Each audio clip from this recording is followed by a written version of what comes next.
أنا اليوم موقوفة عن العمل، يعني منذ 19 يونيو، بأنني ما نحقش ندخل الوكالة. وأنا صحفية هذه ديال 28 سنة تقريبا في هذه المؤسسة. هذا قرار ديال الإدارة العامة بأنها اعتبرت بأنني ارتكبت خطأ مهني جسيم، وأنني في هذه الحالة خصني نمشي للدار ديالي نجلس فيها، إلى أن يتم اتخاذ قرار بشأني، وفي نفس الوقت نرد على واحد الاستفسار حول الحادثات اللي على أساسها تم اتهامي بارتكاب خطأ جسيم. الواقعة هو أنني مؤخرا، يعني اليوم 25 ماي، مشيت لواحد التغطية ديال واحد اليوم ديال الاحتفال بإفريقيا، وكان فيه مداخلات. كانت من بين المداخلات كانت مداخلة ديال واحد الشخصية إفريقية واللي هو سفير ديال بلد معين، لم يتم يعني ذكره، وكان أن الصفة ديالو باش تقدم هو أنه نائب عميد السلك الدبلوماسي الإفريقي. بالفعل لما جمعت هذه المعطيات كلها باش نحرر الماده ديالي، تبين لي بانني الملف الصحفي لم اتوصل به، لان لما توجهت للجهه المنظمه قيل لي بان الملف الصحفي خداه مصور. بالفعل المصور خدا هذا الملف، وللاسف انه خداه هو بيده، وما عنديش انا الملف في الحوزه ديالي، فاضطريت في هذه الحاله انني اتصلت به، فقال لي بانه الملف لانه مضطر يمشي لنشاط اخر، لانه كيقوم بعمليه ديال التصوير وديال في حدث اخر في ذاك الحدث يوم الاحد اللي كنت فيه انا في ذاك التغطيه ذاك الحدث.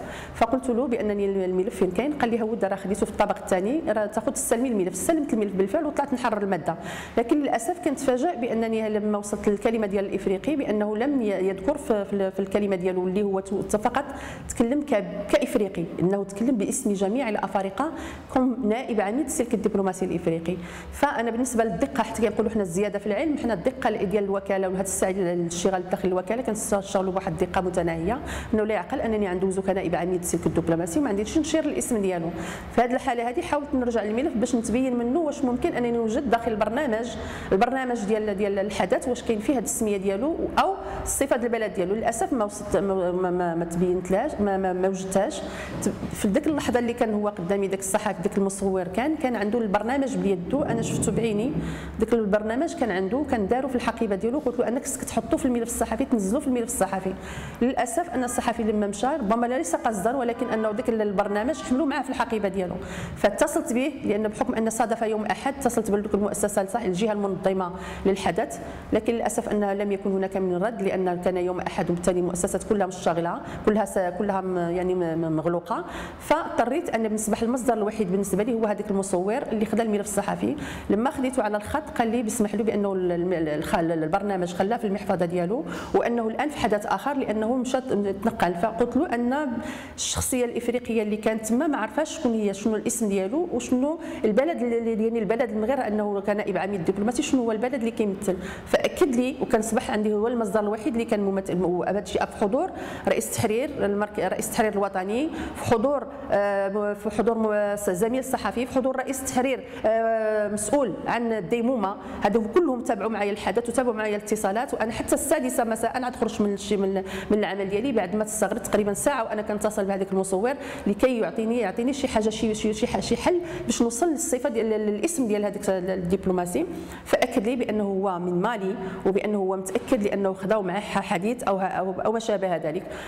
بالفعل انني رديت الخبر على المسؤولين وقالوا لي نكتب مالي، وكتبت مالي، كتبت المسؤول المالي. لغدا اتصل بي رئيس التحرير المركزي كيبلغني بان الخارجيه راه اتصلت بهم باش تاكد بان الهويه ديال البلد هو انه كاميرون وليس مالي. فبالفعل يعني، وخصوصا ان التقديم ديالو داخل ذاك الحدث كان باسم كنائب عميد السلك الدبلوماسي، ولم تتم الاشاره بتاتا الى صفه البلد ديالو.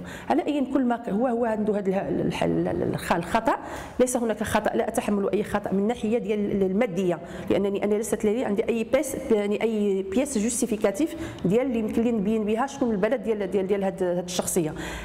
ثانيا ان السيد الملف الصحفي لم اتوصل به ولم يسلم لي يدا في يد، يعني من الجهه المنظمه. ثالثا ان حتى غلطت في هذه الصفه مثلا، فان لا تستاهل لا تقبل يعني ان هذا التاويل ديالها بخطا مهني عاد نسميوه احنا خطا مهني جسيم كما تسميه الاداره. لان علاش؟ لان هذا الخطا عوارض وعادي جدا، وكيوقع في الوكالات، ويوميا عندنا في الوكاله تيوقع هذه الاشياء بحال هكا، وتيوقع فيها التصحيح ديالها وكتدور وكتمشي. يعني هاد الاولاد يعني مرور الكرام، يعني لا ما كيبقاش حتى شي واحد كيهضر على هذه الحادثه بحال هكذا. كل ما هناك دابا الان هو انا بالنسبه لي كنعتبر بان هذا الشخصيه الافريقيه حتى وكنت حملته مالي او الطوغو او الغابون، هو هو الخطاب ديالو والكلمه ديالو اللي كان فيها كلها ايجابيه باتجاه المغرب، ولم تسيء لا الى المغرب ولا الى سمعه الوكاله ولا الى سمعه الصحفيين، كانت كلها اشاده بالدور ديال الافريقي ديال المغرب وبالاشعاع وبالنجاحات الكبيره اللي كيأديها المغرب داخل افريقيا وبالاستثمارات وبالنضاليه الكبيره ديال جلاله الملك في داخل افريقيا. اذا بتاتا ليس هناك اي خطا، كل ما هناك انا خطا لست مسؤوله عنه وقع يعني سهو يعني وقع لانني بهذه الحادثه كما حاولت بشكل ممل انني نوضح كيف وقعت وكيف تمت حتى يتبين الحق من الباطل.